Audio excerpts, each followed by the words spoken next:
All that's standard operating procedure. Perhaps went on in Skull and Bones when George W. Bush was a student at Yale. And it's occurred to me that sometimes that Limbaugh might have actually been onto something, that these were initiation rituals, initiation into the fraternity of American Christian Brotherhood.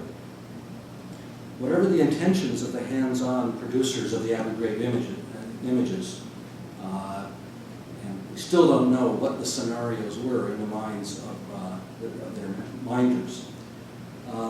The effect is not only to produce an updating of Judeo-Christian iconography, but to reopen the question of what the Christological fusion of images of the torture victim as conquering sovereign meant in the first place. The figure of Moses, his outstretched arms supported by Aaron and Hur, inspiring his armies against the Amalekites, is an image of a ruthless conquering power. And we should recall here that Meyer Shapiro's quotation from Honorius, stressing the devastation wrought upon the kingdom of the Amalekites. Small wonder, I think, that the Muslims suspect they might be playing the role of modern Amalekites to the conquering armies of the Judeo-Christian coalition, and that the laying waste of Iraq might be something more than mere incompetence. So I hope we're now in a position to explain some of the power of the image of the hooded man.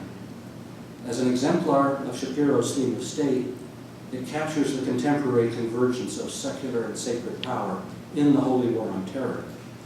It is thus what Walter Benjamin called a dialectical image, which displays history at a standstill, a static image of the state of things, at the same time that it renders all the contradictions in the dynamic movement of contemporary history.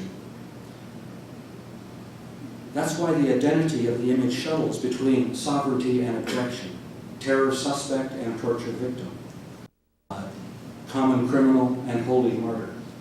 It also I think, catches the American spectator between two incompatible positions, in a state of empathy with the tortured victim or an accomplice of the leering torturers.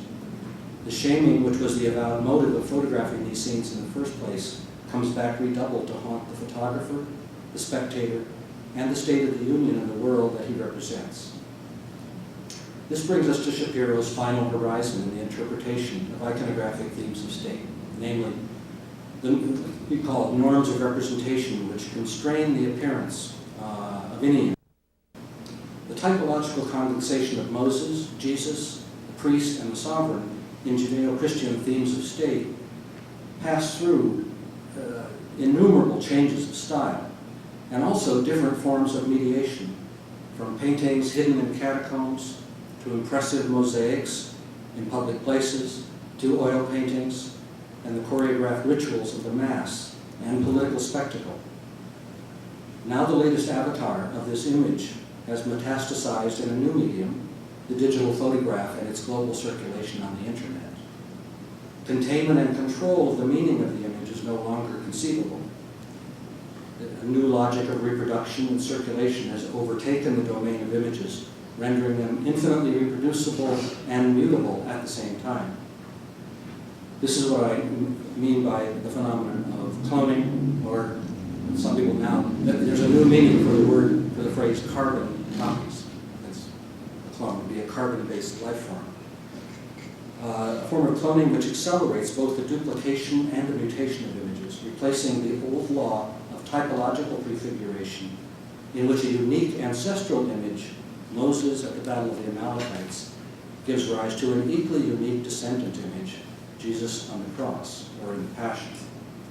The new law of images in this age of biocybernetics is one that fuses mass uniformity and rapid evolutionary variation, the simultaneous appearance of typological prefigurations and postfigurations as uncanny doubles and evil twins, themes of state that confuse democracy and tyranny, order and anarchy, terrorism and torture.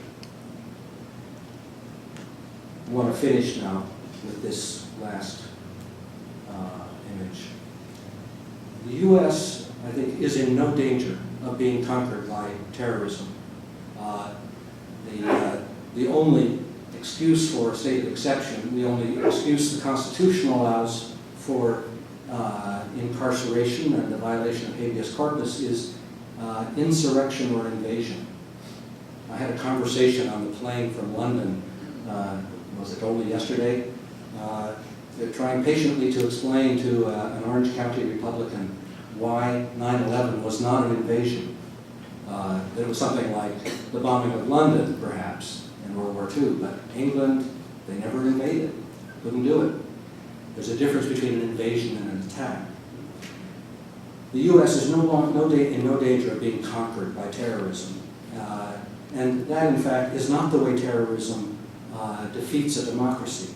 It operates rather by setting off what Jacques Derrida called an autoimmune disorder in the body politic, a political illness that makes a democracy destroy its own constitution by authorizing torture, suspending its laws, kidnapping, assassination, rendition, secret tribunals, preemptive wars, and privatized mercenary armies. Not to mention the unitary executive, whose arms are autonomous and can still wage a war any day now. As you know, the market research is going on to see if George W. Bush can get away with an attack on Iran.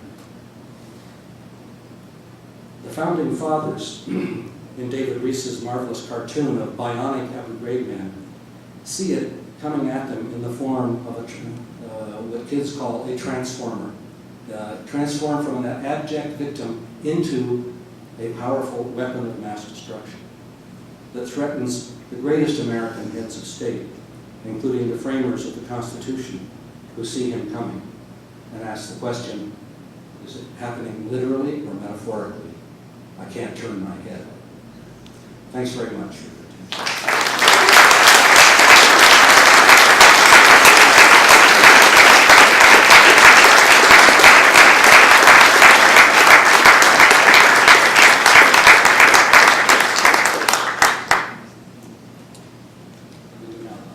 Thank you so much. Yeah, no, we have time for questions. A few questions. I give you the privilege of the first question if you have